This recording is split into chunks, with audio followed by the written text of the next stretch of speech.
창세기 백문백답 92번째 시간 창조에 대한 다양한 해석 25번째 인간론, 죄론입니다. 여러분의 구독, 좋아요, 알림, 댓글은 큰 힘이 됩니다. 안녕하세요.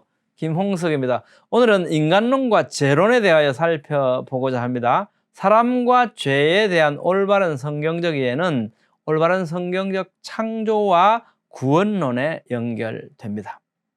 자유주의 신학의 인간과 죄에 대한 해석은 다음과 같습니다. 자유주의에서는 인간의 이성이 성경이나 전통적 교리보다 우위를 차지한다. 성경은 이성적 관점에서 이해되어야 한다.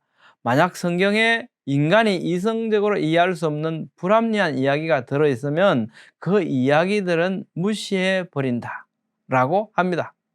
근대 종교적 자유주의의 아버지로 불리고 신정통주의의 아버지로 여겨지는 독일의 기독교 신학자 프리드리히 슐라이어마허는 철학의 냉랭한 합리주의에 반발해서 감정적 기초 위에서 기독교를 옹호하고자 했습니다.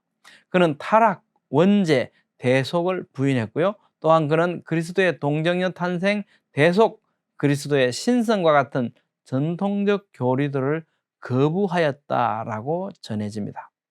우리가 왜 창세기 1장 1절에서 그리스도론, 인간론, 죄론, 종말론 등을 논의하는 걸까요?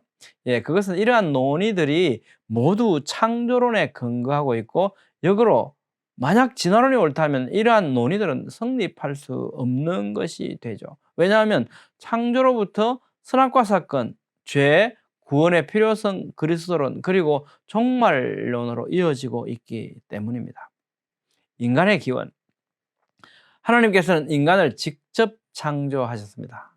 창세기 1장 27절 하나님이 자기 형상 곧 하나님의 형상대로 사람을 창조하시되 남자와 여자를 창조하시고, 창세기 2장 7절 여호와 하나님이 땅의 흙으로 사람을 지으시고 생기를 그 코에 불어넣으시니 사람이 생명이 되니라. 창세기 5장 1절 하나님이 사람을 창조하실 때에 하나님의 모양대로 지으시되, 하나님께서는 남자와 여자를 창조하셨죠. 또 인간은 하나님의 형상을 따라 지음받았습니다. 남자나 여자나 모든 사람은 하나님의 형상이죠. 타락 후에도 노홍수 후에도 사람은 여전히 하나님의 형상입니다. 그러므로 사람은 삼위일체 하나님의 관계와 같이 사랑의 관계를 맺고 살도록 창조되었습니다. 또한 땅을 다스리고 정복해야 하는, 관리해야 하는 소임을 가지고 있습니다. 또 아담은 역사적 실존 인물이었습니다. 아담이라는 인물은 인류의 기원과 역사, 인간의 본성, 죄의 기원, 인간과 동물의 죽음의 시작, 구원의 필요성, 창세기에 나오는 역사적 사건들의 토대, 교회 내에서 질서의 토대, 인류의 미래를 이해하는 데 근간이 됩니다. 창세기 1장에서 여섯째 날 실존인물로 아담을 지으셨는데 이는 동시에 24시간 하루의 6일 창조를 의미하는 거죠. 저녁이 되고 아침이 되니 이는 여섯째 날이라. 이날 아담을 창조하셨습니다. 그래서 아담에게는 태아기, 유아기, 소년기 이런 거 존재하지 않고 성인 아담으로 창조되었다는 것을 우리에게 말씀해주고 있거든요. 창세기 2장은 아담과 하와의 창조에 대해서 구체적으로 서술하죠. 창세기 5장은 족보와 930세 죽었음을 명확하게 서술합니다. 누가복음 3장은 예수님의 족보를 서술하면서 아담을 서술하고 있죠. 성경은 진화론을 결단코 용납하지 않죠. 유신 진화론은 아담을 유인원으로부터 진화하여 최초로 하나님과 자아를 인식하게 된 원인으로 보는 비성경적인 주장입니다. 그러므로 인간은 하나님 형상대로 직접 지으신 인간으로서의 가치를 가지고요. 인간은 하나님이 아니죠. 인간을 창조하신 하나님께 복종할 의무가 있으며 인간에게는 유일무이한 역할이 주어져 있습니다. 인간은 하나님께 영광을 돌리도록 지음받았고 고린도전서 10장 31절 말씀, 신약 말씀에서도 그런즉 너희가 먹든지 마시든지 무엇을 하든지 하나님의 영광을 위하여 하라고 선포하고 있습니다. 죄의 정의, 죄는 하나님 중심적인 관점에서 이해되어야 합니다. 죄의 핵심은 창조주와 피조물의 관계를 파괴하는 것입니다. 인간은 오직 하나님이 인간을 지으셨기 때문에 존재하는 거죠. 따라서 인간에게는 모든 의미에서 자신의 창조주를 섬길 의무가 있습니다. 죄는 인간으로 하여금 하나님의 역할을 하게 하고 창조주를 떠나서 자신의 자율성을 주장하게 만듭니다. 따라서 모든 죄들의 근원, 즉 죄의 핵심은 인간이 자율성을 추구하는 것에 있다고 볼 수 있습니다. 죄란 능동적으로 행하는 것이든 수동적으로 행하는 것이든 태도나 생각이나 행위에서 하나님의 뜻과 부합하지 않는 모든 것입니다. 관역에서 벗어나다. 이것이 바로 죄의 정의입니다. 하나님의 의도에서 벗어나는 것. 원죄를 이야기해서 우리는 사탄과 아담을 이해할 필요가 있죠. 사탄. 아마도 에스겔 28장과 이사야 14장이 사탄의 타락에 대해 말해주고 있는 성경 본문들일 겁니다. 여러분들께서 꼭 찾아보시기 바랍니다. 창세기 3장에서 겉보기는 뱀이었지만 그 뱀 배후에 있던 세력은 타락한 천사 사탄이었습니다. 아담과 하와. 성경은 선악과 사건에 대한 1차적인 책임을 아담에게 돌립니다. 인류를 대표하는 머리는 하와가 아니라 아담이었기 때문이죠. 하나님께서는 구체적으로 아담을 찾으셨습니다. 로마서 5장 12절은 이 세상에 죄와 죽음이 들어오게 된 책임이 인류를 대표하는 아담에게 있다고 명시적으로 말씀합니다. 사탄과 아담은 둘 다 그들의 창조주처럼 되고자 하는 욕심을 품었습니다.